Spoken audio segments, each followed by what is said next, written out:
o sigilo permanece sendo necessário. Então, se vocês quiserem me perguntar alguma coisa, nada pode girar em torno de motivação e de mandante, que eu ainda não esclarecerei nada para o êxito e o sucesso das investigações, conforme estamos tendo até hoje, conforme vocês estão acompanhando, estão vendo. Então, eu gostaria muito da compreensão de vocês nesse sentido, porque para eu não negar na hora que me perguntassem, que já não me perguntassem, porque eu já vou negar mesmo, entendeu? E aí vocês podem começar a me perguntar o que vocês gostariam de saber. Eu queria saber como foi o desenrolar das investigações até vocês conseguirem chegar ao executor, ao condutor da moto, se tem alguém, mais algum preso ou mais alguém previsto, né, dentro desse desenrolar dos fatos.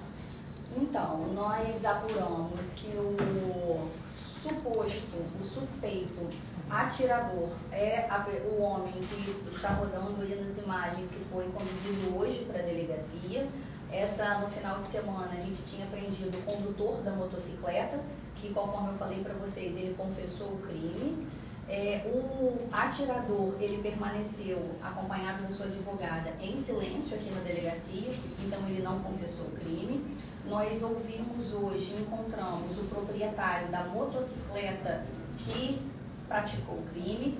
Ele negou ter ciência que a motocicleta dele estava sendo usada para esse crime e, em sua defesa, alegou que a motocicleta ela não tem chave, estava parada na rua e o condutor pegou essa motocicleta na rua e praticou o crime. E até hoje ele nunca mais viu essa motocicleta.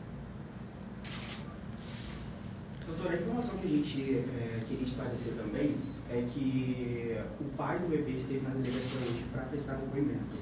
Essa informação está confirmada? O que ele teria dito nesse depoimento? Então, eu tomei o cuidado de, quando esse bebê faleceu no hospital, entrar em contato com o meu setor médico-legal e solicitar que fosse recolhido materiais para futuramente, se fosse necessário, a gente fazer um exame de DNA para confronto de paternidade. Então, antes do enterro, foi colhido pelo Instituto Médico Legal o material adequado para esse tipo de exame em recém-nascido.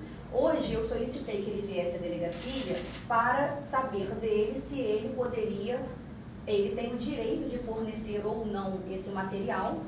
E aí ele se negou a fornecer o material que eu necessito para fazer esse confronto de paternidade, acompanhado de seus advogados. Certo. Doutora, em um vídeo foi dito que estava tendo uma investigação sobre os aplicativos. Foram feitas todas as investigações dos aplicativos ou ainda está em andamento? Não, então, conforme eu expliquei lá no vídeo, infelizmente, né, isso aconteceu assim, numa noite de quinta-feira, cuja sexta-feira, às 18 horas, a gente inicia um plantão judiciário. E, além disso, a gente precisa tanto de a gente materializar, formalizar todas as diligências externas que são praticadas, conclusões que a gente chega, isso tem que ser colocado no papel, porque o promotor tem acesso aos autos de um inquérito. Então, o Ministério Público, ele se manifesta, o juiz decide, a decisão a gente encaminha para essas operadoras, elas têm um prazo para responder a gente, e depois que elas respondem, a gente tem que fazer toda a análise de inteligência. Então, a gente ainda está nesses passos. Obrigado. O atirador confessou o crime? Não, ficou em silêncio. Onde que foram as prisões do atirador e do condutor da moto? O do condutor da moto foi pelo centro da cidade e do atirador foi no bairro de Ururaí. Doutora, existe também uma informação de que o passaporte de uma pessoa foi apreendido em relação a essa morte. Isso. Foi o passaporte de quem? E a partir dessa apreensão, o que vocês conseguiram de informação? A gente apreendeu também, como uma cautela, eu tive o cuidado de representar pelo recolhimento do passaporte do pai da criança, que era o atual companheiro da vítima, para que evitasse qualquer tipo de deslocamento numa suposta eventual condenação, que a gente não sabe para onde as investigações vão caminhar, evitando que ele se deslocasse e garantindo a aplicação da lei penal. Doutora, o pai da criança, que agora vem sendo investigado também, ele conhecia os atiradores? Já dá para checar, afirmar isso? Não, ele nega todos os fatos. E disse que não conhecia absolutamente ninguém. Não conhece ninguém e não é o autor do crime, nem o noite não tem nada a ver com o crime. É a alegação dele. Qual foi a arma usada no crime? Já sabe? Não, a arma não foi localizada, nem a moto. Mas sabe qual foi a arma? Qual é o calibre? Esse atirador que foi em silêncio, hoje qual é a situação dele? Ele permanece detido? Sim, eu também representei pela prisão dele, ele está em prisão temporária. E será encaminhado para casa de custódia amanhã.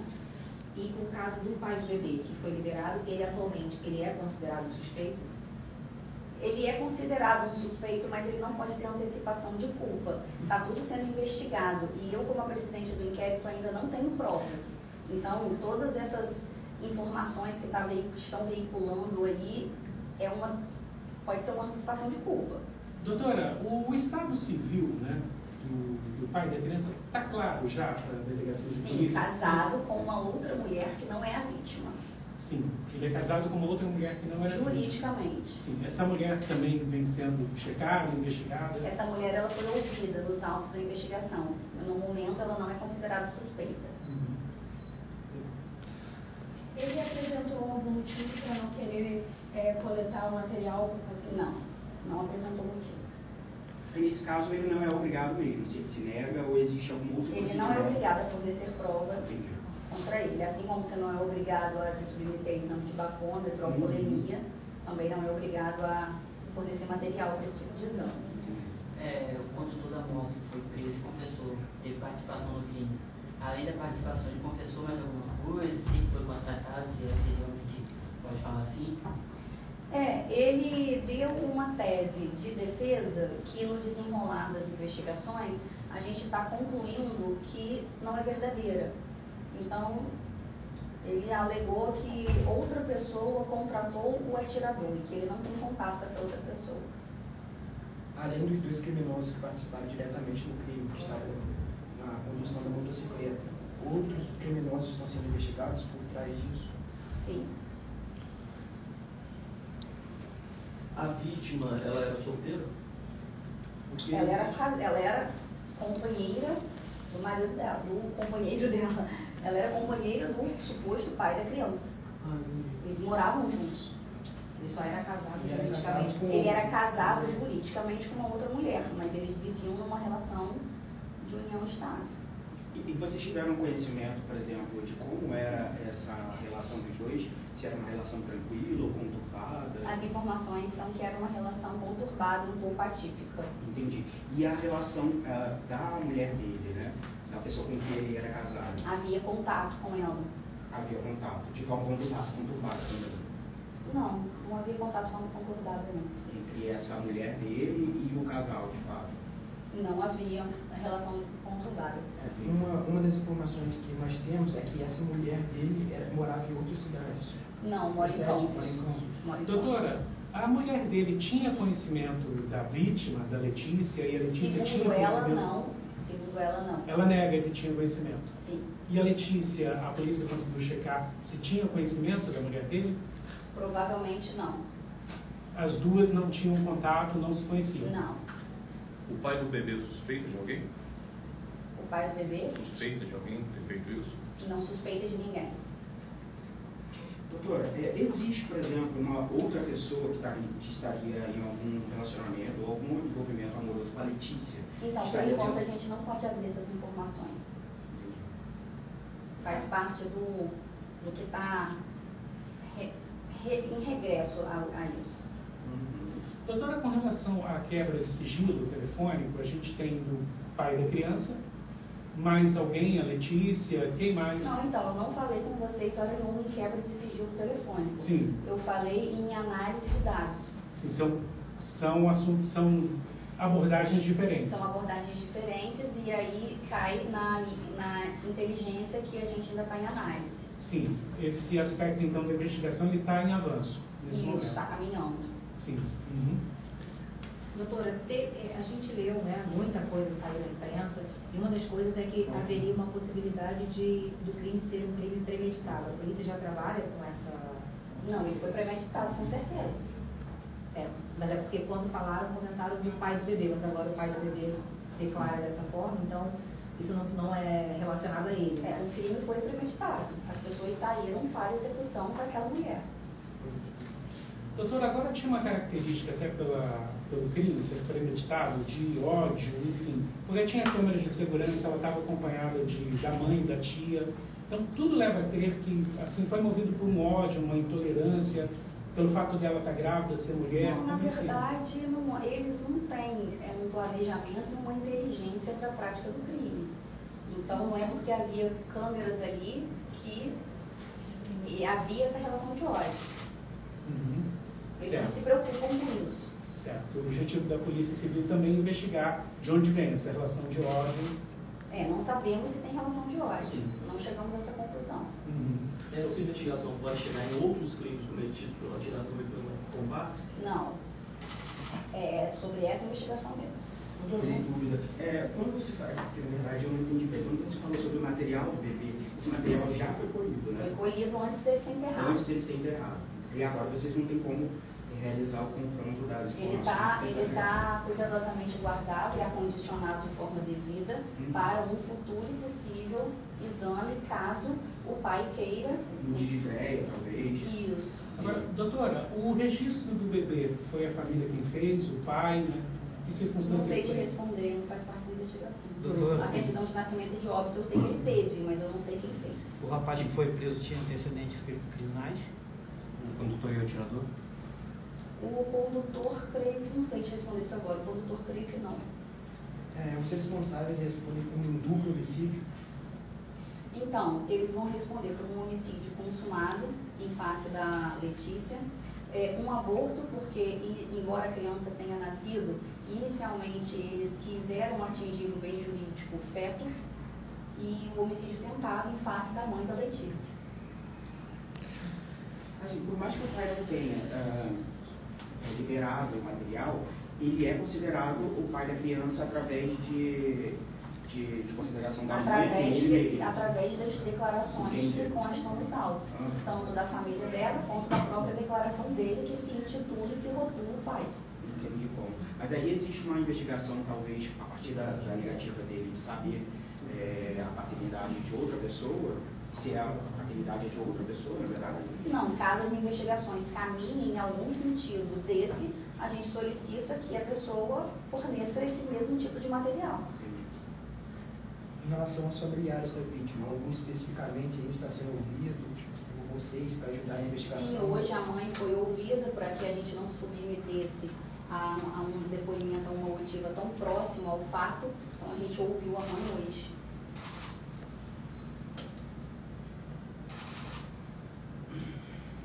O comandante Cruz gostaria de falar? Eu gostaria de deixar registrado que esse é um esforço conjunto de várias polícias, está aqui o colega da PRF, Simões, também, que auxiliou. E isso é uma demonstração de como as polícias estão atuando na nossa região. Não só aqui no espaço, como nas outras DP da nossa área também. E eu gostaria muito de agradecer aquelas pessoas que nos ajudaram por meio disso denúncia 2723 e 1177. Foram muitas denúncias que chegaram e acabam, de certa forma, às vezes norteando a gente durante a busca pelos criminosos. E enaltecer a ação dos policiais que estão desde quinta-feira nessa sequência aí, doutora, sem parar, né, sem dormir, na busca de conseguir solucionar esse crime aí. Sim, comandante, uma pergunta, por favor. A partir do momento em que tanto a Polícia Civil como a Polícia Militar tomaram conhecimento do crime, vêm trabalhando em conjunto, há um cerco em rodovias, movimentação em rodoviárias, tudo isso vem sendo observado com cautela pela Polícia Militar também, no sentido da movimentação dos investigados, dos suspeitos? Sim. A gente, como as notícias vão surgindo, né, de suspeitos, né, a gente vai buscando todas as possibilidades, né? A gente não descarta nenhuma. E aí a gente vai concentrando junto com a doutora Natália aqui e ela vai conduzindo a investigação. A gente toma todas as cautelas nessas vias com a colaboração da PRF. Quando vocês forem divulgar a notícia, é muito importante que vocês se preocuparem em nomear todas as forças de segurança pública que estão atuando, porque nada disso seria possível mesmo se não fosse a nossa integração. Nós estamos, assim, nos debruçando em cima disso. Eu praticamente, como todos, mal estou frequentando a minha casa. Graças a Deus, com êxito, estamos tendo sucesso, mas sem a união e a integração de todos, eu não tenho dúvida de que não chegaríamos a esse fim. Sim, doutora, esse cuidado está sendo tomado, né? Além do envolvimento natural de todas as forças, questão de checar rodoviária, porque há a possibilidade, a hipótese de repente, algum investigado, suspeito, fugir, sempre existe essa possibilidade em qualquer investigação? A PRF está atuando nesse sentido. Sim, de evitar eventuais fugas. Sim. Doutor, só uma dúvida que ficou aqui. O dono do veículo que foi usado no crime, ele foi preso? Não. Não foi preso? Foi ouvido. Foi ouvido. E ele disse não saber onde está a motocicleta? Sim, ele falou que ele assistiu ao vídeo da execução, que ele reconhece que a motocicleta é a dele, mas que a motocicleta dele estava parada na rua, ela liga sem chave e que o condutor pegou essa motocicleta. E ele não sabia do destino, não sabia para quê, e desde então essa motocicleta sumiu. Essa é a versão dele. Ele conhece o condutor? Conhece. Não registrou a ocorrência, eu acho que não. Doutora, reforçando aqui uma pergunta de uma colega, da Vitória Henrique, que é do SBT do Rio, ela está acompanhando a live e vai gravar. Ela queria saber especificamente por que o pai da criança é considerado suspeito. Eu estou te perguntando isso de novo, porque ela vai fazer uma gravação. Mas isso aí eu não vou te responder. Você não pode responder? Porque isso gira em torno dessa linha regressiva que a gente está perfazendo. Entendi. E agora, outra pergunta, não sei se a senhora pode responder em relação ao exame. Mesmo que ele tenha negado, a Polícia Civil pode entrar com um pedido? Não, para que ele tem direito de negar. Entendi, obrigado. Doutora, as investigações, existe a possibilidade de ter mais alguém envolvido? Sim, existe. Existe? Na verdade. Na verdade? A perícia dos equipamentos digitais da vítima, colhidos da vítima, tem um tempo? A perícia? Dos equipamentos digitais da vítima, colhidos da vítima, celular, tem algum prazo? Não tem prazo. Não há prazo. Não posso dar prazo.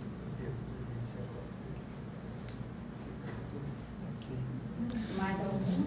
Doutora, acharam dinheiro com os envolvidos? Não encontramos. Nenhum dinheiro cabine? Não, a recompensa, né? Sim, não encontramos. Tem mais de um suspeito, então, de ser mandante, de estar envolvido na organização. Eu vou deixar para a próxima coletiva. Essa é tensa. Fechou então. Então, assim, tem algum prazo, Não há expectativa, nem para uma próxima coletiva? O prazo do inquérito policial ele é 30 dias, renovável, então a gente vai trabalhar nesse prazo legal. O importante é a paciência de todos, né? Vocês também colaboraram, igual vocês vêm colaborando, né? Para não atrapalhar. No momento oportuno, com certeza, a doutora vai chamar todo mundo de novo, né? E atualizando de acordo com as informações que surgiram. Assim, eu estou chamando vocês por uma questão de respeito também, porque se eu pudesse escolher, eu não chamaria ninguém e continuava nas investigações, porque vocês estão vendo que a gente está tendo sucesso nisso. Mas eu entendo que vocês e a sociedade não tem como mais ficar sem o mínimo possível, né? Vocês já estão aí famintos.